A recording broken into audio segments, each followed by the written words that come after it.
ہم جب مصیبت میں ہوتے ہیں تو دعا کرتے ہیں، روتے ہیں اللہ کے سامنے. تو دعا کیا کرتی ہے؟ اللہ کی بڑائی، اللہ کی پاکی بیان کرتی ہے. اور اللہ کو ہر انسان کی سچویشنز پتہ ہوتی ہے، پر اس کا مطلب یہ نہیں کہ ہم دعا نہ کریں، دعا کرنا چھوڑ دیں. دعا بہت ضروری ہے، اور جب ہم اللہ کو پکارتے ہیں تو اللہ فرماتا ہے کہ اور ہم نے اس کی دعا کو قبول کیا. تو اس سے کیا پتہ چلتا ہے کہ جب بھی ہم اللہ کو پکاریں گے تو اللہ ہماری دعاؤں کو ضرور سنتا ہے. اب وہ دعاؤں کا سننا ضروری نہیں کہ ہم نے جو چیز مانگی ہوتی ہے ایگزیکٹلی وہی چیز نہیں ہوتی، اور ہم کہتے ہیں کہ ہماری دعا قبول نہیں ہوئی. جس طرح جاب میں پرابلم آیا، جاب میں مسئلہ آیا، تو ہم دعا کرتے ہیں کہ یا اللہ ہمارا جاب اچھا ہو، ہمارے جاب میں کوئی پرابلم نہ ہو. تو یہ سب ہم دعا کرتے ہیں. تو ہو سکتا ہے وہاں جاب نہ لگ کر کہیں اور لگ جائے. تو کوئی شخص کہتا ہے کہ نہیں، میں نے تو وہی دعا مانگی تھی، اسی جاب کے لیے میں نے دعا کی تھی اللہ سے. تو ہمیں یہ جان لینا چاہیے کہ اللہ بہتر جانتا ہے کہ ہمارے لیے اس سے بہتر، اس سے بہترین کیا ہو سکتا ہے. تو جب بھی ہم اللہ سے مانگیں گے تو اللہ ہماری پکار ضرور سنے گا اور ہماری دعا ضرور قبول کرے گا. اور اللہ نے کہا ہے اور ہم نے اس کی دعا کو قبول کیا. اور پھر اللہ نے کیا کہا کہ اور ہم نے اس کو غم سے نجات دلائی. اب یہاں پر دیکھیں کتنا خوبصورت تعلق ہے.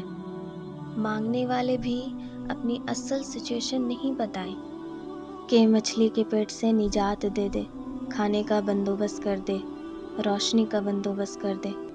اور دینے والے بھی یہ نہیں کہا کہ مچھلی کے پیٹ سے نجات دے دیا اور کھانے کا بندوبست کر دیا، روشنی کا بندوبست کر دیا. تو سب سے اہم بات ایمان والوں کی زندگی میں اللہ کی نافرمانی کا غم ہوتا ہے. جب ہمیں دنیا کے چیزوں میں نقصان ہوتا ہے تو ہمیں غم اور فکر ہوتی ہے، لیکن اصل غم ایمان والوں کو کیا ہوتا ہے؟ اللہ کی نافرمانی کہیں پر ہوگی تو یہ جو دنیا کے غم ہیں وہ چاہے ٹھیک بھی ہو جائیں تو انہیں چین سکون نہیں ملتا جب تک وہ غم دور نہ ہو جائے. کون سا غم؟ اللہ کے نافرمانیوں والا غم. تو اللہ کیا فرماتا ہے کہ ہم نے اس کو غم سے نجات دلائی. تو اس سے کیا پتہ چلتا ہے کہ جب بھی ہم اللہ کو پکاریں گے تو اللہ ہمیں غم اور پریشانی سے ضرور نجات دلائے گا. پھر اللہ کیا فرماتا ہے؟ ہم ایمان والوں کو ایسے ہی نجات دیتے ہیں. اور دوسری بات کیا پتہ چلی کہ نجات کس کے لیے ہے؟ ایمان والوں کے لیے.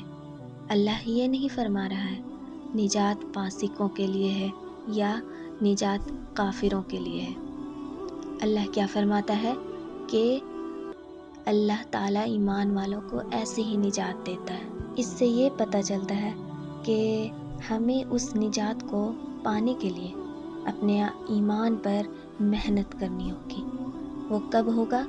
جب ہم اللہ کے احکامات کو سمجھیں گے، سیکھیں گے. تو بس دعا ہے کہ اللہ ہمیں ایمان پر زندگی بسر کرنے کی توفیق دے اور ایمان پر موت دے. آمین. اگر آپ کو یہ ویڈیو پسند آئے تو اپنے سوشل میڈیا نیٹ ورکس پر لازمی شیئر کریں اور چینل کو سبسکرائب کر کے بیل آئیکن پر کلک کرنا نہ بھولیں. شکریہ.